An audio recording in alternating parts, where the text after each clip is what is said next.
માં હુવરાવે.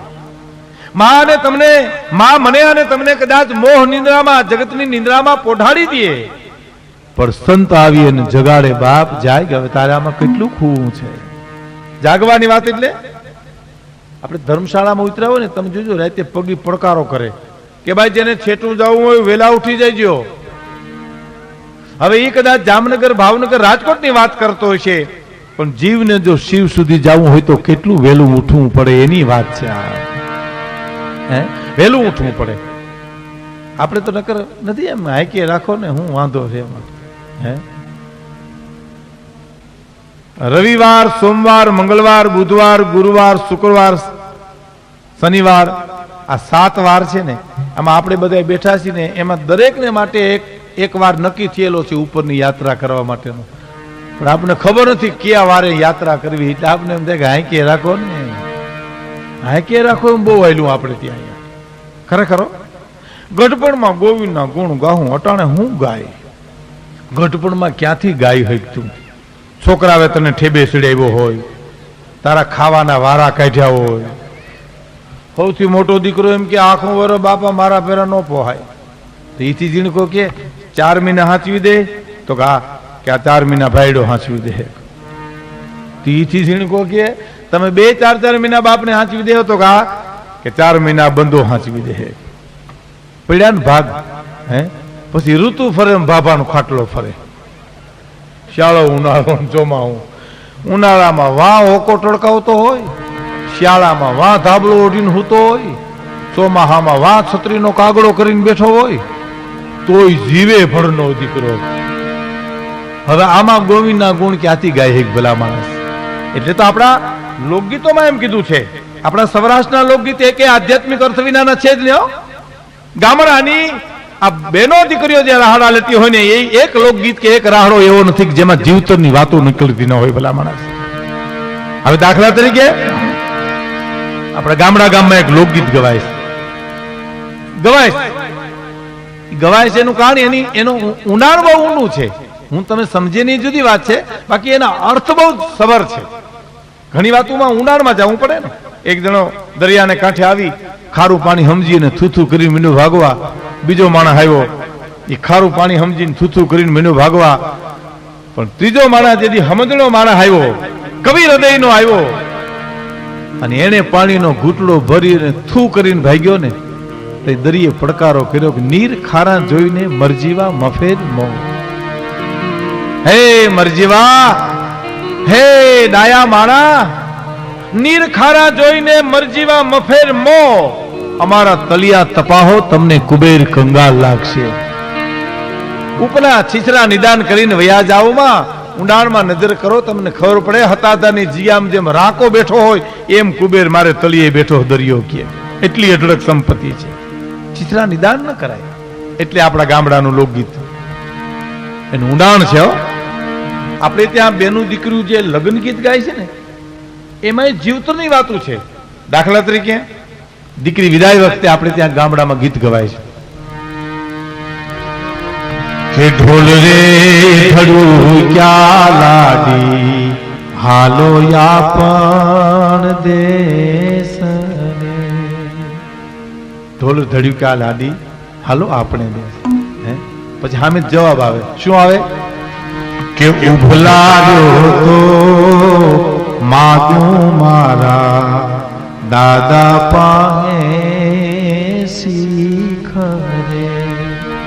ઉભાર્યો ને તો હું મારા દાદા પાસે શીખ લઈ લઉં. પછી મહત્વનો જવાબ સામેથી મળે. શું કે હવે શેની શીખ રે લાદી, હવે સે ના બોલ રે. હવે તો બહુ મોડું થઈ ગયું. 20-20 વર્ષિયા બાપના આંગણાની માલિપા જો તમે હડિયું કાઢી અને મોટા થયા હો, અને હવે જો તે એમ કહેતા હો કે હવે મારા દાદા પાસેથી શીખ લઈ લઉં, તો હવે તો બહુ મોડું થઈ ગયું. આ લગ્ન ગીત છે, પણ ઊંડાણ શું છે ખબર?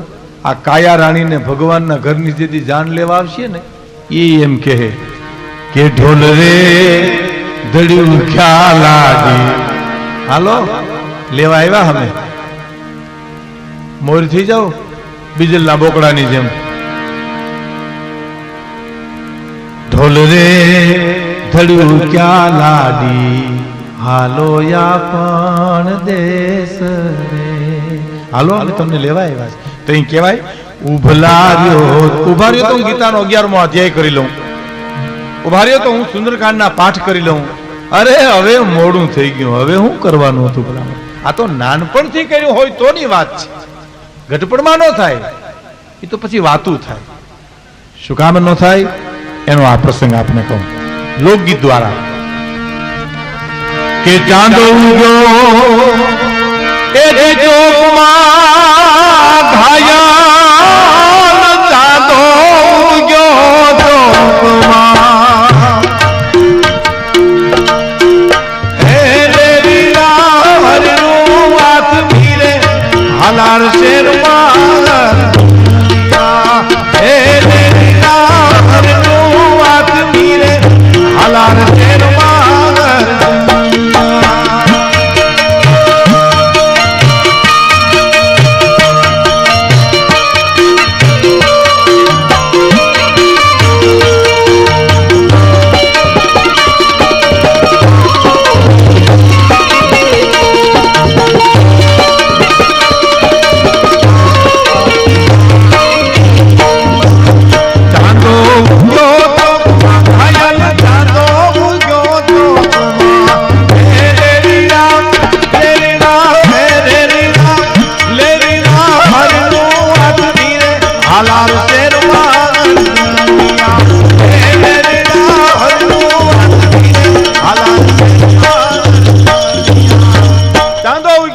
હવે તારે માથે ચાંદો ઉગી ગયો છે. સફેદ વાળ છે ને એ ચંદ્રમાનું પ્રતીક છે.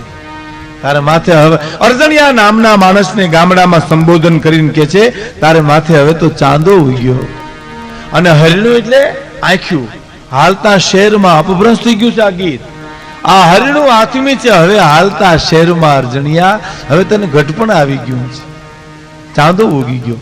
સફેદ વાળનું પ્રતીક મોરારી બાપુ એમ પણ કે છે કે ભાત પીરસાય ને જમણવારમાં આપણે જમવા જાય પછી છેલ્લે ભાત પીરસાય, અને ભાત પીરસાય પછી કોઈ મિષ્ટાન મગાય નહીં, અને માગો તો કોઈ દે નહીં, પડ્યું હોય લેતા જાય વાહે. એમ શું કે ખબર? તારે માથે હવે ભાત આવી ગયા છે. હવે કામ ક્રોધ લોભ મોહના મિષ્ટાન મૂકી દે જીવડા, એવો અર્થ થાય. નથી તો 60-60 વર્ષના ભાભા કહેતા લાવો બે ઢેફલા ખાઈ, બહુ ખાધા. હવે કોકના વારા આવવા દે ભડના દીકરા, બહુ દાયબ્યા તે ઉભે ગળે. હે તારે માથે હવે ચાંદો ઉગી ગયો છે. હરિણું આથમી છે હાલસા શહેરમાં. પછી જીવ શિવને પુકાર કરે છે. તેની પ્રતિષ્ઠા આવતીકાલે છે ને. હે જીવ શિવને એમ કે છે શું કે હવે તારે મારે એ ઠીક છે ઘાયલ, તારે ને મારે ઠીક છે. જીવ શિવને એમ કે છે કે હે અખિલ બ્રહ્માંડના માલિક, તારે મારે બહુ સારા સંબંધ, નાનપણથી તારું સ્મરણ કરું છું. તારે મારે ઠીક છે, મારે તારા બહુ સારા સંબંધો છે. તો હવે ઠીક ને છે કાને વેલો ગાવજે અર્જણિયા. હવે મારું મૃત્યુ નજીક છે. હવે મારી કાયા છે એ થરથરવા મની છે, ધ્રુજવા મની છે. હવે ઠીક ને ઠેકાણે હવે ખોલિયામાંથી જીવ જાય ને તે વેલો આવજે મારી વારે મારા બાપ, વેલો આવજે. બહુ સાચી વાત. હિન્દી કવિએ પણ કીધું છે ને, ઇતના તો કરના સ્વામી જબ પ્રાણ તન સે નિકલે, ગોવિંદ નામ લેકર જબ પ્રાણ તન સે નિકલે. ઘટપણમાં તો જ હરિનું નામ યાદ આવે, નાનપણમાંથી લીધું હોય તો. બાકી ઘટપણમાં ગોવિંદના ગુણ ગાહું અટાણે હું ગાય એ વાતમાં માલ નથી. એનો હું તમને દાખલો આપી દઉં. જે માણસ ઈશ્વરનું સ્મરણ ન કરે ને, જો એક મને નાની એવી વાત બહુ યાદ આવે છે. આમ નાની નાની વાતો પણ બહુ સરસ. એક જણે એટલું કીધું કે તમે સમજદાર છો. બોલો કે હા, કે તો તમે દુખી ઈશ્યો. સમજે ને છે ને નો સમજે નાથ મોરડો કાઢ નાખ્યો ને શું લેવા દેવા છે. પછી એક નાની વાત સાંભળજો. જીવ જેટલો ઈશ્વરથી નજીક હોય ને અને અભિમાન આવે ને તો ઈશ્વરી અભિમાનને પાડી નાખે. જીવ ઈશ્વરની નજીક હોય ને અહંકાર આવે તો અહંકારનો કોટો પરમાત્મા મરડી નાખે. પછી કેટલાય દાખલા બાપુ નારદ મુનિના તમે જુઓ. ઈશ્વર નજીકના જે કાંઈ ભક્તો છે એને જ્યાં જ્યાં અહંકારના કોટા આવ્યા છે ને એ ઈશ્વર મરડી નાખ્યા છે. ઈશ્વર નજીક જો હોય અને અહંકાર આવે તો એ અહંકારનો કોટો ભગવાન મરડી નાખે. પણ ઈશ્વરથી દૂર હોય અને અહંકાર આવે તો અહંકાર આપણને મરડી નાખે. ઘણા દાખલા એના. હરણાકશનો દાખલો લ્યો, રાવણનો દાખલો લ્યો. ઈશ્વરથી જીવ જેટલો દૂર એટલો અહંકાર એને મારે, ઈશ્વરથી જીવ જેટલો નજીક તો એ અહંકારને ભગવાન મારી નાખે. ના, મારા ભક્તને અહંકારનો કોટો પીટો છે ને, હાલો હું મારી નાખું. એમ એ અહંકારને મારે મારી નાખવો પડે, નહીં તો ઓલો અહંકાર મને ને તમને મારી નાખે. ઈશ્વર નજીક જવાની વાત છે. ક્યારે થાય? નાનપણથી નામ લીધું હોય તો. ગઢપણમાં ન થાય. ગઢપણમાં નામ ન લીધું હોય તો શું થાય? એના મારે આપણે એક બે દાખલા દેવા છે. જેની પાસે હરિસ્મરણ ન હોય ને એ વૃદ્ધો રખડતા જ હોય. તમે જોજો, લાકડીઓ લઈને આટા જ મારતા હોય. કૂતરું નીકળ્યું તો કૂતરાને મારે, ભેંસ નીકળ્યો તો ભેંસને મારે, ગા નીકળે તો ગાને મારે, કોઈનો નીકળ્યો તો અમથો અમથો પસાડે. અને જરીક ખાવાનું મોડું થાય એટલે શું કે ખબર? મને કોક હરફ કરડાવો, હવે તમે મને નહીં હાંસી હગો, મરી ગયા, મને હરફ કરડાવો. પછી ડોહીએ જઈને કીધું, હું કામ કકરાટ કરો છો? કલૈયા કુંવર જેવા દીકરા મારે મારે તારે આંગણે રમે છે, તારી મારી હગાઈ થઈ તેથી ખાવા દાન નહોતું, ભૂલી ગયો. અને દીકરીઓ ન ભૂલાવે એવી દીકરાની વહુ આવી છે. અને જરીક બિચારી કામકાજમાંથી નવરી ન થાય ને ખાવાનું મોડું થાય તો તમે એમ કહો મને હરફ કરડાવો. તઈ ડોહી ઉપર ખીજાણો, તું એને બધાને સડાવીશો, ધીરી રે એ બધું નડશે, તું ધીરી રે તને બધું નડશે. પછી ડોહીએ નિહાકા નાખ્યા, કરે રે મારી હારોની બધું ડોહ્યું રંડાણ્યું પણ મારો હારો ન આવ્યો કે નહીં. હે મારા વાલા, મારો સુટલો કેદી ભાંગીશ. અને વિવેકાનંદ ને વાંચ્યા છે, જેને સ્વામી રામતીર્થ ને વાંચ્યા છે ને, એના જીવનમાં કોઈ દી દુઃખ નહીં લાગે મિત્રો, સંઘર્ષ નહીં લાગે. હા, એટલું બધું દુઃખમય જીવન જીવતર જીવી નાનપણમાં જેને જીવન લીલા હકેલી લીધી છે. વધારે જીવવાની કોઈ જરૂર નથી, થોડું ભલે જીવતર જીવાય. અને પછી એ જીવતર જીવતો હોય, નાનપણની માલિપાથી ઈશ્વરનું સ્મરણ લીધું હોય એને, તો એ માણસ વૃદ્ધ થાય ને પછી એને એના હૈયામાંથી રામ કૃષ્ણ એવા શબ્દો નીકળે. મેં ગામમાં એક ચિત્ર જોયું. હું એ ગામડામાં પ્રોગ્રામ દેવા ગયો હતો. હકીકત છે, એ ગામડાના વૃદ્ધ સાવ અભણ માણસ, સાવ અભણો, માથે સોવાળ ઓઢી અને ખૂણામાં બેઠો બેઠો એ જીભની યારે વાતું કરતો હતો. એ માણસ પોતાની જીભને એમ કહેતો હતો, એ વૃદ્ધ કે હે જીભ, આખી જિંદગી તે કીધું એમ મેં કર્યું. હે જીભ, તને એમ થયું કે મારે ખારું ખવડાવું તો મેં તને ખારું ખવડાવ્યું. હે જીભ, તને એમ થયું કે મારે ખાટું ખાવું તો મેં ખાટું ખવડાવ્યું. હે જીભ, તને એમ થયું કે મારે કોકના વખાણ કરવા તો મેં તને એ છૂટ આપી. હે જીભ, આખી જિંદગી તે કીધું એમ મેં કર્યું તો છેલ્લી જિંદગીમાં મારું કહ્યું તું ન કર. આ મેં મારે કાને શબ્દો સાંભળ્યા છે. એ ગામડાનો વૃદ્ધ પોતાની જીભને એમ કહેતો હતો કે હવે છેવટમાં એક મારું કહ્યું ન કરતું. અને મારું કહ્યું જો કરવા તું હા પાડતી હો જીભ, તો હું તને હાથ જોડીને વિનંતી કરું છું કે આ ખોલિયામાંથી પ્રાણ નીકળે ને તે રામ, શિવ ને કૃષ્ણ એટલું બોલજે મહેરબાની કરીને, એટલી હું તને પ્રાર્થના કરું છું. આમ મજા આવે ત્યાં ખખડતા રહેજો, એટલે અમને ખબર પડે કે આ દૂધ દોણામ ગયું ઘેઠું ગયું. એ હા, બહુ સમજનો વર્ગ છે આજે મારા સામે, બહુ વેપારી વર્ગ છે. એ ગુજરાતી ગઝલ છે કે ન જાણે કોઈ એ રીતે બીજાને છેતરી જાણું, જબ ચાલાક બુદ્ધિનું મને ડાપણ નથી જોતું. અને હોય કોઈ ટાચથી ઠરતા તો એનું અંગ ઢાંકી દો, નકામા મૃત શરીર પાછળ મને ખાપણ નથી જોતું. અને જીવિતને રાંધી ખાવાને મળતું નથી જ્યાં ઈંધણ, જીવિતને રાંધી ખાવાને મળતું નથી જ્યાં ઈંધણ, તો મરેલા પાસ ખડકાતું મને બળતણ નથી જોતું, અને કવિતાના મરમ સમજી ન કોઈ દાદ દેનારા એવી બે કદર મહેફિલનું મને આમંત્રણ નથી જોતું. સારો સુર નીકળે અને સારો શબ્દ નીકળે અને તમારા તરફથી દાદ નો મળે ને એનો અમને થાક બહુ લાગે. બે વ્યક્તિ અમારા દુશ્મન છે, બે જણા. કોણ? એક સમજે છે ને દાદ નથી દેતો ઈ, અને એક નથી સમજતો ને પડકારા કરે ઈ. બહુ કરે પડકારાઓ. અમે તો હજી આમ હમાનમાં થાય તો કે ક્યાં વાત હે, બહુત અચ્છે. લે હું થઈ ગયું આમાં હમાનમાં થયા હતા. મારો પ્રોગ્રામ હતો એક જગ્યાએ, એક ભાઈ સ્ટેજ ની પાસે ઉભા હતા. પ્રોગ્રામ શરૂ થયો નથી ઉભા હતા, ખરેખર પૂરું થયું ત્યાં સુધી ઉભા રહ્યા. અને પૂરું થયું પછી મને પૂછ્યું, મને કે ભીખુદાનભાઈ આ બધું હું હતું? મેં કીધું આ મારી કઠણાઈ હતી. હવારે જો તને હૈર ન હુજી હોય તો આ મારી કઠણાઈ, બીજું હું.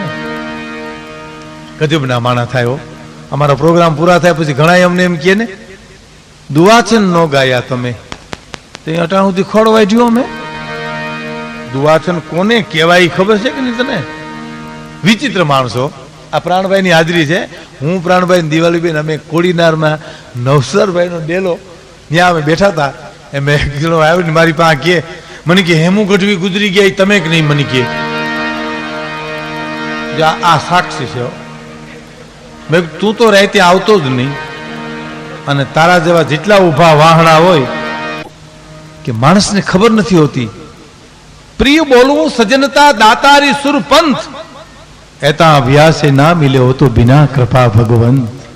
સારું બોલવું એ કળા છે. જીભ છે ને, તમે જો જીભ મને તમને બોલવા માટે આપી છે. જીભમાં તમે જુઓ એક હેટકો નથી પડે, ધારે તો હેટકા ભંગવી નાખે. આ ગજબની વાત ન કહેવાય?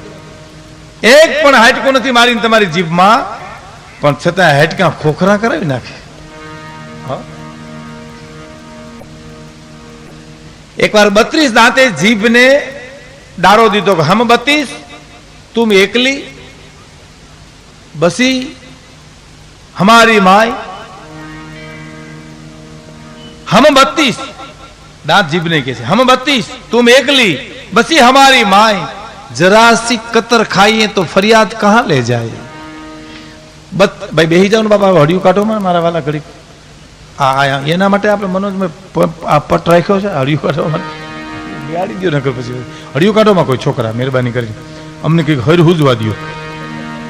હા હા બસ શાંતિથી બેસી જાઓ. હમણાં ઇન્ટરવલ પડશે ને પછી અવર જવર કરવી જવું એ વયા જાય, પછી બીજો દોરો કંઈક આપણે આનંદ આવશે એવું લાગે છે. હમ 32 તુમ એકલી. 32 દાંતે જીભને એમ કીધું કે અમે 32 છીએ, તું અમારી વચ્ચે રહે છો, સમજી લેજે. એક કટકી કપાઈ જાય એટલે તત મનસે થવા સમજી લેજે. હમ 32 તુમ એકલી બસી હમારી માય.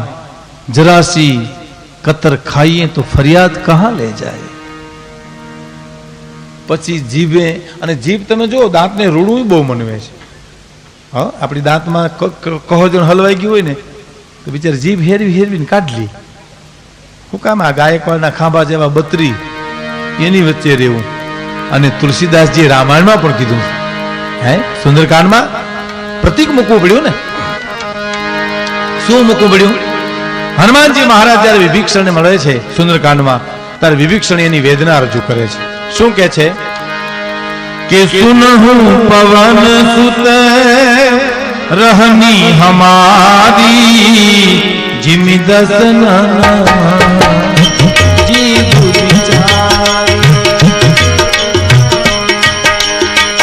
सुनहु पवन सुत रहनी हमारी जिमि दसन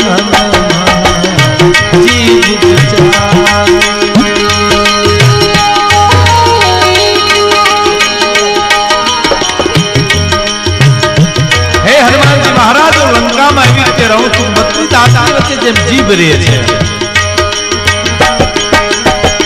सुनहु पवन रहनी हमारी जिमि दसन जीव विचारी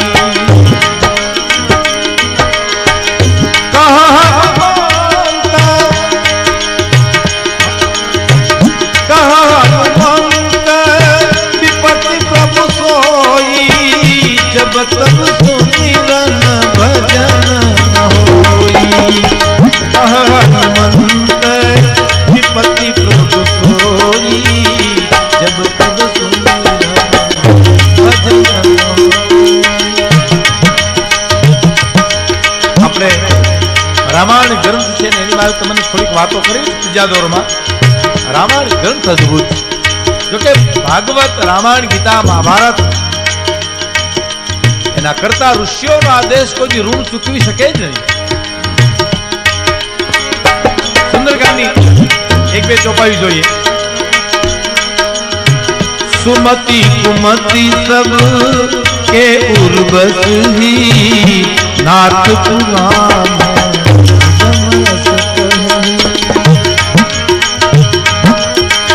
जहाँ सुमति कहाँ संपत्ति दाना, जहाँ सुमति कहाँ विपुति दाना।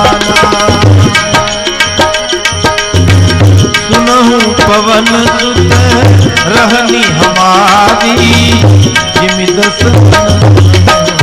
जीव विचारी, जीव विचारी। सुनहु पवन सुत रहनी हमारी, कि जिमि दस नन मह जीभ बिचारी। 32 દાંતની વચ્ચે જેમ જીભ રહે છે હનુમાનજી વિભીષણ કે એમ હું લંકામાં રહું છું. આપવું પડ્યું કોને? તુલસીદાસજી મહારાજ. 32 દાંતની વચ્ચે જીભ. જીભ બિચારી બહુ દબાઈ દાંતથી, કારણ કે 32 છે એની વચ્ચે રહેવું છે. પણ બહુ 32 દાંત મીંડા દબાવવા તારે એકવાર જીભે દાંતને એટલું કીધું કે તમે બહુ વાયડા ન થતા હો. તો કે કેમ? કે તમારી જીવનની દોરી મારા હાથમાં જીભ કે છે. કે પણ તું કરી શું લે?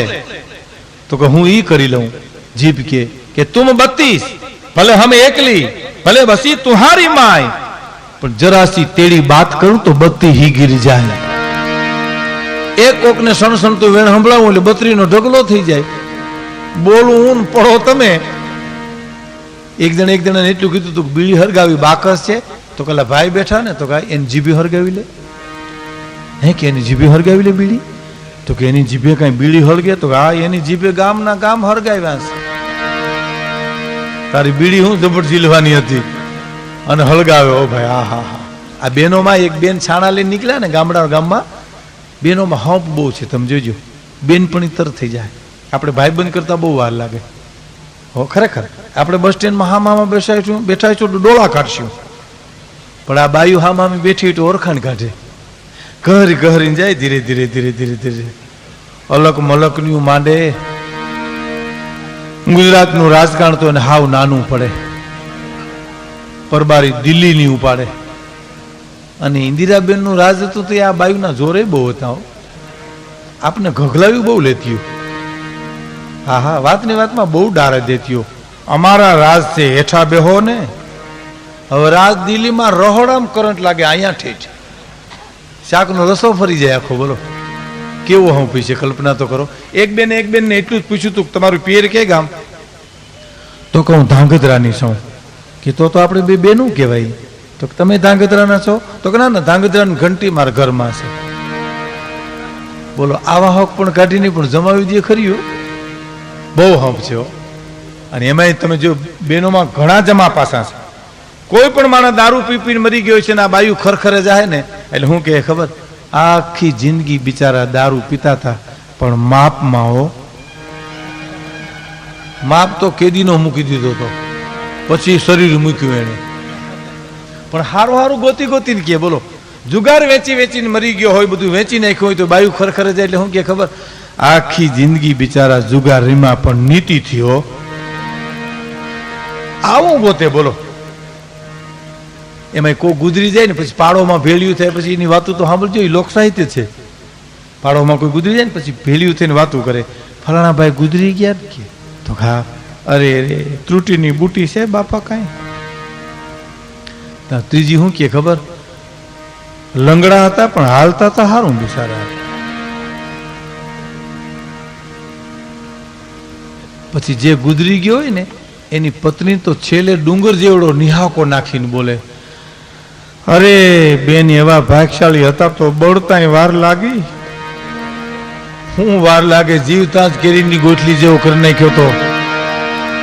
એમાં બળવા પણ નહોતું. એને જીવતા બાળ્યો તો કાનજી પુટાઈમાં આવ્યો. કાનજીભાઈ ને આવી શૈલી હતી. કાનજીભાઈ ઉપાડ કેવો કરતા ખબર? સૌરાષ્ટ્રના સમર્થ વાર્તાકાર. હે વિધેલા વિધાયો વિધા વનમાં ફરે, તારું જંતર વગાડ, મારો જીવતા આજ મોઠ રે, જીવતા જ બાળ્યો તો. બેનોમાં બહુ જમા પાસ, બહુ હમ બહુ છે. મને એક જણે કીધું તું, મને કે ભીખુદાનભાઈ આપણે પુરુષોને હાથફેલ બહુ થાય, બાયું નથી થતા. અને ખરેખર નથી થતા. કોઈ પણ બાઈ માણે હાથફેલમાં ગુજરી ગયો જવલ્લે દાખલો તો ભગવાન જાણે. છાપું ખોલો એટલે આપણે હોય 4-5 કાયમ કાયમ હો, મૂછું સડાવીને ફોટા હોય. આમ મને એક જણે હમણાં કીધું તું, મને કે આ મૂછું મળે એના કરતા તકલીફ આતે ને તો બબે જો લુગડા થઈ જાય. ખરેખર. પણ મને તો એને કીધું એ જ હું તમને કરું. મને કે ભીખુદાનભાઈ સ્ત્રીઓ છે ને, બહેનો છે ને, એ કરુણાની મૂર્તિ છે. તમે જોજો, જન્મજાત કરુણાની મૂર્તિ છે. પુરુષો આપણે છીએ જન્મજાત અભિમાની છીએ, જન્મજાત. હા, બહેનો છે કરુણાની મૂર્તિ છે. નાટકમાં તમે જુઓ તો પેલા પુરુષો સ્ત્રીઓના વેહ પહેરતા ને, એ નો હારા લાગે કોઈ દી, ગમે એટલા હોય. અહીંથી સીધો કાટખૂણો પડે, અહીં લાગે જ નહીં, સારું જ ન લાગે ને. પછી તો તે દી એક જમાનો નાટકનો હતો, નાટકમાં નાટક થતો. હા, એક ગામડામાં નાટક હતું ચાપરાજ વાળાનું.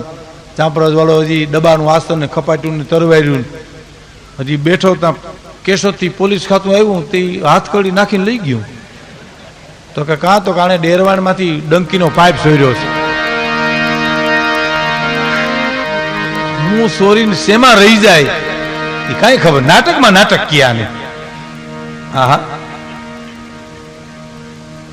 અને એમાં નાટકની ખુમારી તો હતી. આ તો આપણે હસવાની વાત કરી, પણ મૂળજી આસારામની કંપની બાબુ, એમાં જે મૂળજી આસારામની કંપનીમાં એક કાઠિયાવાડી કબૂતર મોહન મારવાડી, બે કલાકાર.